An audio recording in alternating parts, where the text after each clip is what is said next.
Hey everyone, it's Mike Andes for the first ever episode of Overrated, Underrated, where I give my first take reactions to things in life and in business. Big shout out to Gary Vee for inspiring this. If you want me to react to something, comment below, hit the like button, and we look forward to many more episodes of Overrated, Underrated. All right, overrated or underrated? Randy. Dramatically overrated when you're first starting out. Dramatically underrated as the business grows though. Especially when small businesses are just getting started, people start thinking about branding too soon in my opinion, when they need to be thinking about direct marketing and getting the sale. All right, new equipment. New equipment when you're first starting out is, again, I'd rather you use that money on marketing and on hiring. The two things that grow your business the best and the fastest is great marketing and hiring great people. Spending money on fancy new trucks that are way too much money is not the right thing to do. I'm not against new equipment in general, but when it comes to landscaping, lawn care, and getting new trucks and mowers and all the rest of it, I'd much rather that money be spent on marketing in the early days of your business. Team culture. Team culture is dramatically underrated, especially as the business begins to hit scale and grow fast. It's the thing that will keep the business together in an otherwise very chaotic time of the business when things are growing really quickly. You gotta be hiring a lot of people. If you don't have a strong culture, the business will eventually fall apart, whether it be at the top, in other words, your management and the people you are directly reporting to you, or frontline employees that will begin to basically hold a mutiny as the business begins to grow and thrive, and all this great things are happening, but literally your frontline employees could literally throw you under the bus if you're not creating a great culture.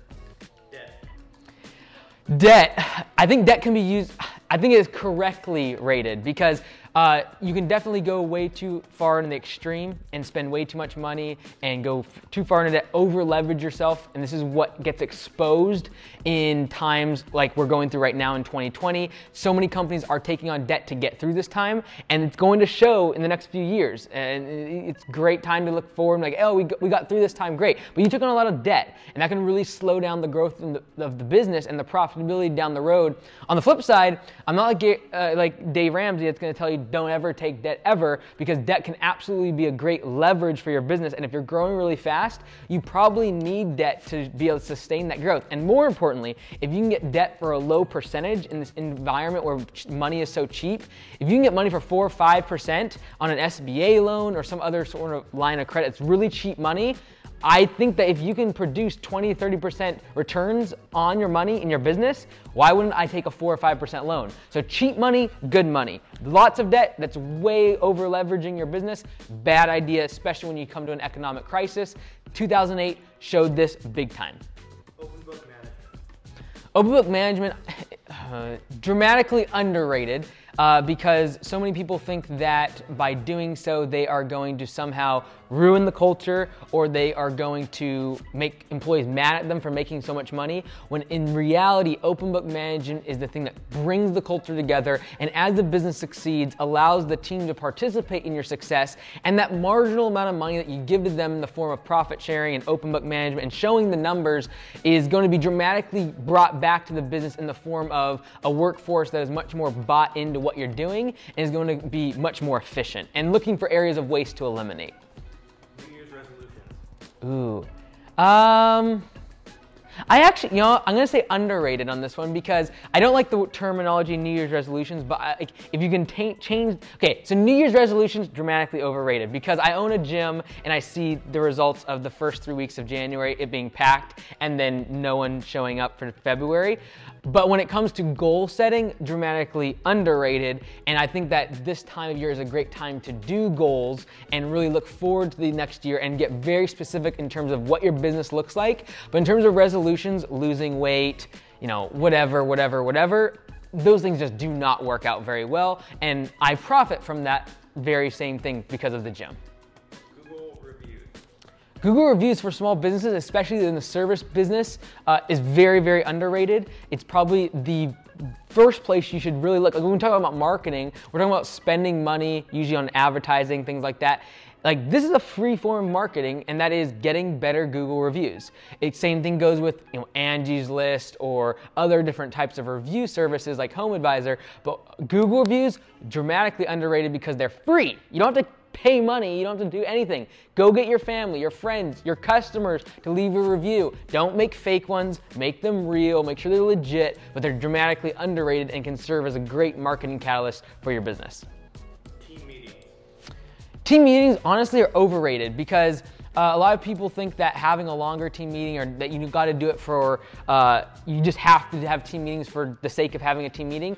I think most people would say that I am a big fan of team meetings, and I am, but I feel like most people don't do team meetings correctly. They're too long. They're not pertinent to what's going on in the business. And the employees, if it's early in the morning, especially in a labor type of environment like landscaping, they're not interested in sitting around and talking for 30 minutes, especially if they're on P4P, where you're paying them to work. So I think they're overrated because people do them to kind of check the box. If there's nothing we need to go over, if there's nothing important, we're gonna have a very, very short, like 2 or 3 minute meeting or no meeting at all. The stock market. Ooh, the stock market, I feel like this one moves up and down right now. Oh, this is tough. I would say overall the stock market is underrated because people feel like it's just gambling and therefore they just stray away from it. When in reality, if they educate themselves, really look at the fundamentals of evaluating companies and seeing which ones are undervalued, looking at the political and economic tides and seeing which companies are going to be the winners in the future, I feel like there's huge opportunity and therefore very underrated. However, when you talk about day trading, massively overrated. To think that you're going to be able to move money around better than these massive ETFs and hedge funds that spend hundreds, thousands, millions of dollars on some of the smartest people in the world. To think that you're going to somehow do better than them on a day trading basis, I think is ludicrous. In the past year, people in the day trading, they're the winners, right? But eventually, hogs get slaughtered, and that's what's going to happen when it comes to day trading. GIE Expo. Ooh, GIE Expo. Man, okay, I'm gonna say it's correctly rated because it's overrated when it comes to equipment and going there and looking at the booths, but it's dramatically underrated for the value of the relationships that you build and the content that you can absorb in the form of education. But in terms of like the booths and like the massive expo center and the outdoor like driving new equipment, I feel like it's overrated. However, if you are looking for if you're looking to buy equipment, great place to get started with like demoing things out. So I'm gonna settle on underrated for that one. Peer reviews. Peer reviews, dramatically, underrated. I'll go with underrated on this one because I really feel like if you could do peer reviews and where coworkers are actually reviewing each other on an annual basis, it takes away from the work of you having to do an annual review with every single employee, saves you time, and more importantly, the coworkers know each other the best. They know who slacks off, they know who puts in 110% effort all the time, and literally just reading their reviews of each other gives you a massive insight to actually their performance. WhatsApp is dramatically underrated, simply due to the fact that some guy named Mark Zuckerberg thought it was worth $19 billion. Everyone else thought he massively overpaid for it. But I think in the next 12 to 24 months, we're going to see the impact that WhatsApp is actually having on Facebook's business model.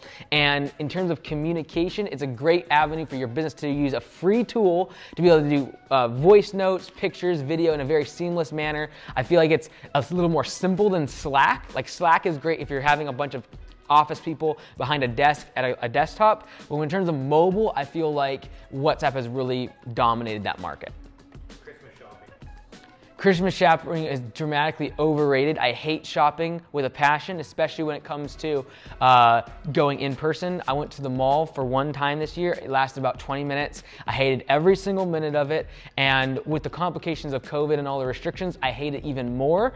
I hate Christmas shopping on top of that because I hate having the pressure of buying people things, and I don't like the obligation. I would rather buy things and get things purchased for me because I either care for someone or they care for me or they're showing appreciation, and not because there's this random day of the year where, the commercial society has told us that we need to buy things. I feel like that's watered down the meaning of Christmas, and I feel like buying things around Christmas for me has dramatically been overrated in the past few years. All right, last one, building a shop. So like an office building, building a structure, that's definitely overrated.